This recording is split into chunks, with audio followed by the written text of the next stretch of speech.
एवढी संकट आली तरी सुद्धा तुम्ही तुमची सगळी एकजूट कायम ठेवलेली आहे। विनोद, तुम्ही आणि आपल्या सर्व शिवसैनिकांनी, हो ना, तुम्ही आणि तुमच्या सर्व सहकार्यांनी इथे जी काही कामं केली त्याचं एक समाधान या सर्वांच्या चेहऱ्यावरती दिसतंय। हा वॉर्ड हा आपल्या अभिषेकचा वॉर्ड, आणि अभिषेक म्हणजे नेहमी मला आठवतोय घरी आला तर कधी बोलणार नाही, पण एक मंद स्मित त्याच्या चेहऱ्यावरती असायची। पण काही माणसं अशी दुष्ट असतात की त्यांना लोकांचं सुख पाहवत नाही, आणि काही लोक म्हणजे जसं मी विनोदचा उल्लेख केला, अभिषेकचा उल्लेख केला, आणि तुम्ही सर्व शिवसैनिक हे असे आहात की तुम्हाला लोकांचं दुःख पाहवत नाही। तुम्ही त्यांच्या आयुष्यामध्ये एक 2-4 सुखाचे क्षण येण्यासाठी म्हणून धडपडत असता, आणि बाकीची आपल्या समोरची जी महायुती आहे ती मात्र एवढ्या नीचपणाने कारभार करते, पक्ष फोडते, घर फोडते। म्हणजे सगळ्या लोकांची विल्हेवाट लागली तरी चालेल, पण त्यांची सत्ता अबाधित राहिली पाहिजे। ही त्यांचे मनसुबे ते चिरडून टाकण्यासाठी म्हणून मी इथे आलेलो आहे। आज सुद्धा आपली प्रेस कॉन्फरन्स झाली, आणि त्या प्रेस कॉन्फरन्समध्ये मी सांगितलं की आपण जी कामं केलेली आहेत, मी तुम्हाला विचारतो, कोस्टल रोड कोणी केला? आपण केलं ना? अशी अनेक कामं आहेत। कोरोनामध्ये मुंबई मॉडेलचं जे कौतुक झालं, जगभर झालं, मला एक तरी शहर असं दाखवायचं भाजपच्या राज्यातलं की यांनी मुंबई मॉडेलची तुलना करून दाखवली। मुंबईमध्ये अनेक अमराठी सुद्धा आहेत, उत्तर भारतीय सुद्धा आहेत, पण त्या सर्वांना विचारतोय, जेव्हा कोरोनाच्या संकटामध्ये आपले सर्व उत्तर भारतीय गावी निघाले होते त्यावेळेला अडवणूक केली होती, ट्रेन न देता ते अमित शहानी केली होती।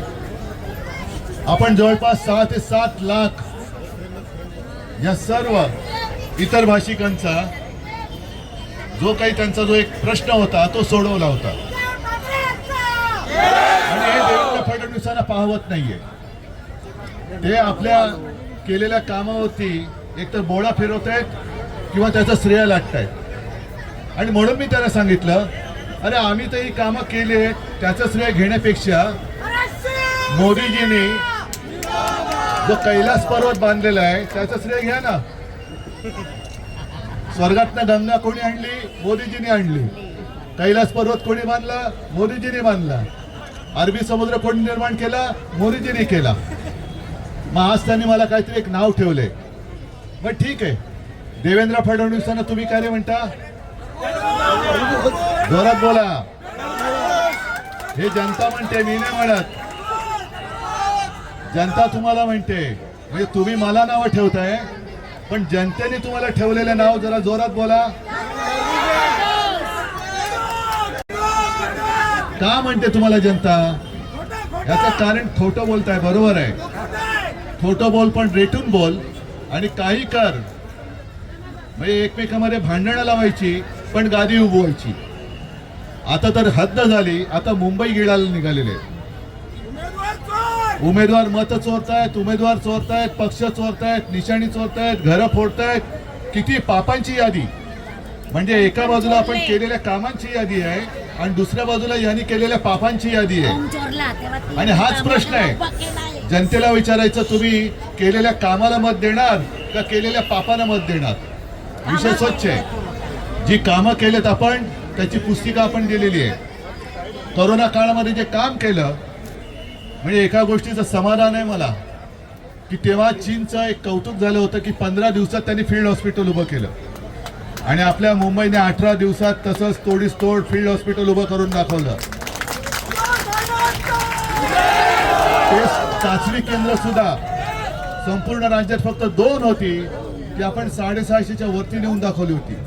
वॅक्सिनेशन मध्ये आपला नंबर 1 होता. आणि खास करून मला देवेंद्र फडणवीसांना विचारायचं आहे की इथे महाराष्ट्रामध्ये एक सुद्धा रुग्ण उपचाराविना आम्ही त्याचा प्राण गमावू दिला नव्हता. उपचार हे झालेच, पण अनेक लोक हे बरे होऊन घरी गेलेले आहेत. तुम्ही जर का हिंदू मुस्लिम आणि मराठी अमराठी करणार असतील हे भाजपवाले, तर गंगेमध्ये जी प्रेत वाहिली होती ती हिंदूंची होती की नव्हती. आणि म्हणून मला जास्त आता बोलायचं नाहीये, कारण 10 पण वाजत आलेले आहेत. आपल्याला सर्वांना एक जबाबदारी देऊन जातोय, पार पाडणार.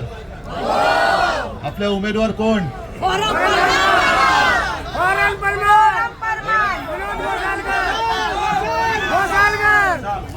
आणि निशाणी काय? आजच्या उमेदवार आहेत, त्यांना उद्या नगरसेविका बनवून तुम्हाला पाठवण्याची जबाबदारी मी तुमच्यावर सोपवतोय. सर्वांना शुभेच्छा देतो, धन्यवाद देतो. जय हिंद, जय महाराष्ट्र. एक मिनिट अभिषेक असताना आपल्या गणपत पाटीलनगरला जे पाणी दिलं ते माननीय उद्धवजींच्या मार्गदर्शनाखाली आपण ह्या पाण्याच्या लाईन टाकू शकलो. आणि म्हणून उद्धवजींचं मी अभिनंदन करतो. गणपत पाटील आपण लाईट दिली, पाणी दिले, शौचालय दिले. येणाऱ्या काळामध्ये आपल्याला पक्की घरं देऊ असं आश्वासन आपल्याला देतो.